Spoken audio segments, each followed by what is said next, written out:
তো বন্ধুরা আজকের ভিডিওটা দুপুর 12টা থেকে শুরু করলাম। এখন 12টা 10 বাজে। তো এইখানে বসে বসে ভয়েস দিলাম। তো সকাল থেকে মনটা একদমই ভালো না, মন শরীর কিচ্ছুই ভালো লাগছিল না, তার জন্য ভিডিও শেয়ার করিনি। কারণ এই যে বললাম কালকে রাত থেকে আমার এই জায়গাগুলো প্রচণ্ড ব্যথা। আর আজকে যেহেতু সোমবার, আমাদের বাড়িতে নিরামিষ, আমাদের বাড়িতে কিন্তু সকালবেলা অনেক মাজা ঘষা কাচাকুচি হয়। তো মা তো সকালবেলা চান ধান করে মানে উঠান বাড়িগত ঝাঁট দিয়ে গোয়াল ঘর পরিষ্কার করে চান ধান করে ঠাকুর তো আমি পুজো দিয়েছি, মা ওদিকে রান্না বসিয়ে দিয়েছে। ভাই যেহেতু মানে প্রোগ্রামে যাবে, তার জন্য কিন্তু মা সকাল সকাল ভাত বসিয়ে দিয়েছিল। তারপরে আমি আস্তে আস্তে ওগুলো মাজা ঘষা করলাম। কালকে যেহেতু যে চিকেন রান্না করা হয়েছে, তো ওগুলো মাজা ঘষা করলাম। তারপরে রান্নাঘরের ওই যে কাপড় টাপড়গুলো কেচে দিলাম। তারপরে আমাদের কাপড় জামা ছিল, সেগুলো কেচে দেওয়ার পরে আমি চান ধান করে ঠাকুর পুজো দিয়ে খাওয়া দাওয়া করেছে। তো সকালবেলা বেগুন আলুর তরকারি করেছে আর শাক ভাজা করেছে। তো এগুলো দিয়ে খাওয়া দাওয়া হয়েছে। খাওয়া দাওয়া করার পরে বড় মেয়েকে ঘুম পাঠিয়ে, বড় মেয়েকে বলছি, ছোটো মেয়েকে ঘুম পাঠিয়ে দিয়ে তো আমি এখানে এসে ভয়েস দিলাম। কারণ রাতে তো সারা রাত খেলা হয়েছে, কালকে রাতে একটুও ঘুম হয়নি, মানে একটু বলতে একটুও ঘুম হয়নি কালকে রাতে। যেহেতু মাইক বাজছিল, বারবার মাইকিং করছিল, সেহেতু কিন্তু ঘুম হয়নি। তো এখানে কথা বলছিলাম, যাদের দোকান তারা দোকান খুলতে চলে এসেছে, তার জন্য বাড়ি চলে আসলাম। তো আমাদের বাড়িতে সবাই ঘুমিয়ে পড়েছে। ঠাম্মা খাওয়া দাওয়া করে ঘুমিয়ে পড়েছে, মাও ঘুমিয়ে পড়েছে, মানে ঘুম যেহেতু বন্ধ সেহেতু সবাই ঘুমিয়ে পড়েছে। তো আমিও একটু রেস্ট নেব। তো জানি না আজকের ভিডিওটা কেমন হবে কি, তো চলো পরে এসে। তো আমি তো একটু রেস্ট নিতে চাইলাম কিন্তু পারলাম না। বড় মেয়ে ঘুম থেকে উঠে পড়েছে, একটু মোবাইল ঘাটাঘাটি করেছে, আধা ঘন্টার মতন শুয়ে পড়েছিলাম।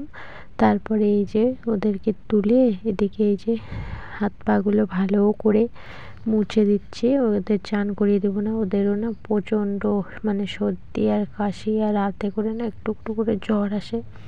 ওষুধ খাওয়াই তবুও কী জানি কী হয়েছে, বাড়ির সবারই জ্বর, মারও জ্বর, ছোটো মেয়ের বড় মেয়ের সবারই জ্বর।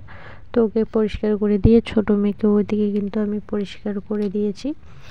করে দেওয়ার পরে এদিকে ওদের জামা কাপড়গুলো ভিজিয়ে রাখছি, এগুলো কেচে দেবো। তো একটু ভিজুক, যেহেতু ছোটো বাচ্চা জামা কাপড়গুলো প্রচণ্ড নোংরা হয়। তো এদিকে জামা কাপড়গুলো ভিজতে ভিজতে ওদিকে আমি ওদেরকে এই যে ভাত খাওয়াবো।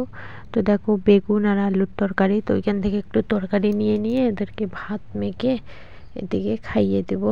তো ওদেরকে খাওয়ানো শেষ করে এদিকে এই যে জামা কাপড়গুলো কেচে মেলে দিলাম।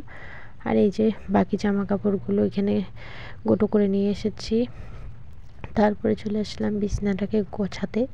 তো চলো তোমাদের সঙ্গে কিছু কথা শেয়ার করি, মনটা একটু হালকা হবে। তাহলে কি বলো তো, আমাদের পৃথিবীতে মানে যাদেরকে আপন ভাববে তারা কোনোদিনও আপন হবে না। মানে যাদের দু পা আছে তাদেরকে যতই আপন করো না কেন, যতই ভালোবাসো না কেন, সে কোনোদিনও তোমাকে ভালোবাসবে না। আর যেগুলো চার পা আছে সেগুলোকে ভালোবাসবে, দেখবে সেইখান থেকে তুমি ভালোবাসা পাবে। তো মানুষকে ভালোবাসার থেকে পশুকে ভালোবাসা অনেক লাভ আছে। পশুটাকে যদি ভালোবাসো না, পশুটা বুঝবে যে না আমাকে ভালোবাসে। আর মানুষ বলো তো কি, তোমাকে স্বার্থের জন্য ভালোবাসবে। আর পশু পাখির ভালোবাসা নিঃস্বার্থ, ওরা কোনো স্বার্থ নিয়ে ভালোবাসে না। মানুষ কি বলো, যখন তোমার ঠেকা পড়বে, মানে কোনো কিছুর দরকার হবে বা কোথাও যেতে হবে, তখনই কিন্তু তোমাকে মানুষ বলবে আর তোমাকে গুরুত্ব দেবে। যখন ওই জিনিসগুলো হয়ে যাবে তখন কিন্তু আর তোমার সঙ্গে কথা বলাও বন্ধ করে দেবে, আর তোমার সামনে দিয়ে হাঁটবে এমন ভাব করবে মনে হয় তোমাকে চিনেই না, মনে তোমাকে কি মানে শত্রুর থেকেও বেশি মনে করবে। কিন্তু দেখবে যখন কোনো কিছুর দরকার হবে সেই মানুষটা কিন্তু তোমাকে এসে বলবে, তোমার সঙ্গে কথা বলবে, তোমার সঙ্গে ভালো ব্যবহার করবে। যখন কাজটা হয়ে যাবে তখন আর তোমাকে চিনবে না।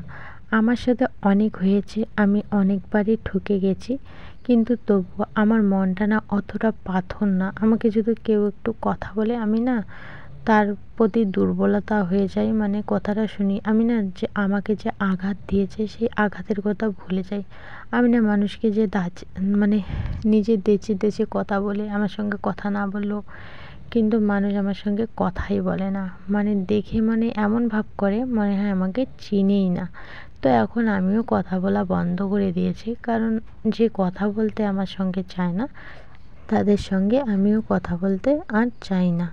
তো আমি জানি না যে আমি তাদেরকে কী ক্ষতি করেছি বা কী দোষ করেছি, কিন্তু মানুষ আমাদের সঙ্গে এমনি এমনি কথা বলা বন্ধ করে দেয়। তো আমারও আর দরকার নেই কথা বলার। তো আমি যেভাবে আছি ওভাবে ভালো আছি, আর যে যেভাবে থাকতে চায় তারা সেভাবে থাকতে পারে। তো আমার প্রচণ্ড পরিমাণে মাথা ব্যথা করছে, তার জন্য কিন্তু এদিকে একটা ওষুধ খেয়ে নিলাম। তো তোমাদের সঙ্গে অনেক কিছুই শেয়ার করলাম। তারপরে দেখো আমি মাঠে চলে এসেছি। মাঠে এসে এদিকে দেখো আমার মেয়ে দুটো খেলা করছে। ওদেরকেও আমি শেখাচ্ছি যে একা একা খেলা অনেক ভালো মানুষের থেকে। শুভ সন্ধ্যা বন্ধুরা। তো সন্ধ্যাবাতি দেওয়া কমপ্লিট হয়ে গেল, সন্ধ্যাবাতি দিয়ে চাটা খাওয়া কমপ্লিট হলো। এখন 5:30 বাজে। তো ভাবলাম যে চলো তোমাদের সামনে আসি। আর মা ওদিকে ঠাম্মাকে ওই যে ঘি নিয়ে এসেছে, তো ঘি গায়ের মধ্যে মালিশ করে দিচ্ছে। তো আমি তোমাদের সামনে আসলাম। তো চলো পরে এখন তোমাদের সঙ্গে দেখা হবে বা কথা হবে, চলো। তো মা এদিকে ভাত বসিয়ে দিয়েছে, ভাতটা প্রায় হয়ে গেছে। আর এদিকে আমি দেখো ডিম অমলেট করে নিচ্ছি। আমার মেয়ে দুটো ভাত খাবে, মানে বড় মেয়ে ভাত খাবে, ছোটো মেয়ে বাড়িতে নেই। হয়তো তোমরা অনেকেই বলবে যে তোমাদের তো আজকে নিরামিষ, তাহলে ডিম ভাজছো কেন? তোমাদের আমি আগেই বলেছি যে আমার মা কিন্তু নিরামিষ খান। আমরা যদি পারি তাহলে কিন্তু খাই, আর যদি না পারি তাহলে কিন্তু খাই না। তো আমাদের বাড়িতে কিন্তু আমার বাবা, ভাই আর আমার ঠাকুরদাদা এরা কিছুতেই কিন্তু নিরামিষ খেতে চান না। একবেলা খান তো আর একবেলা খান না। তার জন্য কিন্তু আমরা আমিষ খাই। মা আলাদা করে রান্না করে খায়, বা মার ভাত তরকারি আলাদা থাকে। তো সেই তো দুপুরবেলা আমরা খেয়েছিলাম নিরামিষ। তো এখন ঠাকুরদাদা নিয়ে এসেছে মাছ। তো মাছগুলো কি করা যাবে, তার জন্য কিন্তু এদিকে আমিষ রান্না করা হলো। তো এই যে ফুলকপি আলু দিয়ে এদিকে আমি কিন্তু মাছের এই যে একটু ঝোল ঝোল করবো, যেহেতু এটা দিয়ে ভাত খাওয়া হবে। তোমাদের সঙ্গে অনেক কথাই শেয়ার করতে চাই কিন্তু পারি না, যেহেতু এটা সোশ্যাল মিডিয়া অনেকেই আমার ভিডিও দেখে, তার জন্য কিন্তু কিচ্ছু বলতে পারি না। এই যে দেখো এগুলো হচ্ছে জলপাই পোড়া। তো জলপাই পোড়া দিয়ে মানে শুকনো মরিচ দিয়ে মেখে খেতে কিন্তু দারুণ লাগে ভাত দিয়ে। তো চলো আজকের ভিডিওটা এখানে শেষ করছি, দেখা হচ্ছে নেক্সট ভিডিওতে। ভালো থেকো।